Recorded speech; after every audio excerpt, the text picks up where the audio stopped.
আজকে দুপুরের রান্নার প্রস্তুতি একেবারে জমজমাট।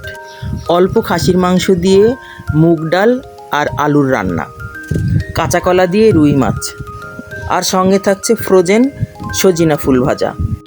সমস্ত মশলাপাতি গুছিয়ে রেডি। মুগ ডালও ভেজে নিয়েছি, এবার শুধু রান্না চড়ানোর পালা। ছোট্ট এই ভিডিওতে লুকিয়ে আছে ঘরোয়া বাঙালি রান্নার আসল স্বাদ। রান্নাঘর জুড়ে এখন শুধু ব্যস্ততা আর ঘরোয়া রান্নার সুন্দর একটা আবহ। এক একটা উপকরণ প্রস্তুত করতে করতেই মনে হচ্ছে দুপুরের খাবারটা আজ সত্যিই জমে যাবে। ভিডিওটা শেষ পর্যন্ত দেখো। দুপুরের রান্নার প্রস্তুতির পাশাপাশি প্রথমে সব দুপুরের রান্নার জোগাড় গুছিয়ে নেওয়া হলো।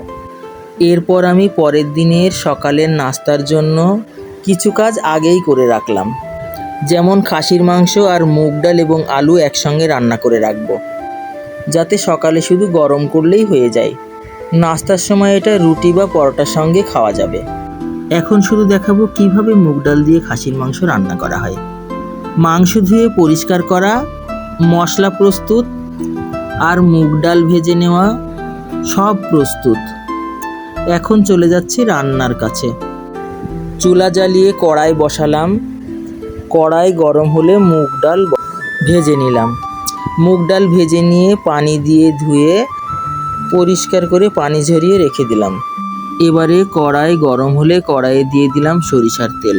এবারে একে একে রেডি করা সমস্ত মশলাপাতিগুলো তেলের উপর দিয়ে নেব, যেমন পেঁয়াজ, কাঁচামরিচ, রসুন, লবণ। মশলাগুলো হালকা ভাজা হলে এবার দিয়ে নেব বেটে রাখা মশলাটা।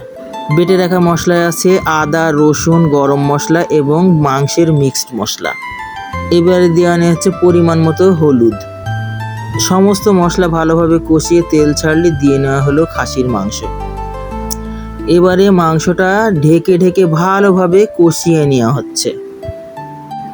অল্প অল্প করে পানি দিয়ে ঢেকে ঢেকে ধীরে ধীরে জাল কমিয়ে কষানো হচ্ছে। মাংসের ভিতরে সমস্ত মশলাপাতি দেওয়া কমপ্লিট। এখন ঢেকে ঢেকে ভালোভাবে কষিয়ে নেওয়া হচ্ছে। মাংস দিয়ে পানি ছেড়ে দিয়েছে, এখন দেওয়া হলো তেজপাতা। মাংস কষানো একেবারে কমপ্লিট, তেল ছেড়ে দিয়েছে। এই সময় দিয়ে নেওয়া হলো টুকরো করে রাখা আলু। আলুগুলো দিয়ে আবারও ভালোভাবে কষিয়ে নেব। আলুগুলো দিয়ে ভালোভাবে কষানো কমপ্লিট। এই সময় দিয়ে নেওয়া হলো ধুয়ে রাখা মুগ ডাল। মুগ ডালগুলো দিয়েও আবারও ভালোভাবে কষিয়ে নেওয়া হলো। মনে হলো যেন লবণ একটু কম হয়েছে, তাই আরেকবার একটু লবণও দিয়ে নেওয়া হলো। ব্যাস, কষানো কমপ্লিট। এবার সিদ্ধর জন্য পানি দিয়ে দেওয়া হলো। এবারে ঢেকে ঢেকে রান্না করে নেওয়া হচ্ছে। অল্প করে পানি দিয়ে ঢেকে ঢেকে নেড়ে নেড়ে কষিয়ে আবারও বেশি করে গরম পানি দেওয়া হলো। এবারে ঝোলের পানি দেওয়া হলো। ঝোলের পানি দিয়ে আরও কিছুক্ষণ ঢেকে রান্না করা হচ্ছে। ঝোল ফুটে উঠতেই 2-3টা এলাচ দানা গুঁড়ো করে দিয়ে নিলাম। আরও দিয়ে নিলাম 4-5টা কাঁচামরিচ, যাতে সুগন্ধ আর স্বাদ আরও বেড়ে যায়। ব্যাস, এখন রান্না সম্পূর্ণ হলো। আর একটু কাজ বাকি আছে। রান্না শেষ হলে কড়াই নামিয়ে আর এক কড়াইয়ে তেল দিয়ে পেঁয়াজ কুচি আর শুকনো মরিচ ভেজে নিয়ে বাদামি রং আসলেই সেটি মুগ ডালের কড়াইয়ে ঢেলে দিলাম। তারপর ভালোভাবে মিশিয়ে ঢেকে দিলাম যেন সেন্ট না বের হয়ে যায়। এখন রান্না পরিবেশনের জন্য প্রস্তুত। রান্নাটি এখন সম্পূর্ণ প্রস্তুত। এবার একে একে পরিবেশন করা হচ্ছে। সকালের নাস্তায় গরম রুটি এবং পরোটার সঙ্গে এই রান্নার স্বাদ সত্যিই অসাধারণ।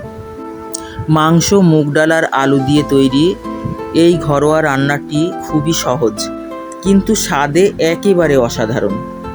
নাস্তা শেষে 1 গ্লাস পানি আর 1 কাপ দুধ চা। পুরো বাঙালিয়ানা রান্নাঘর যেন জমে গেল।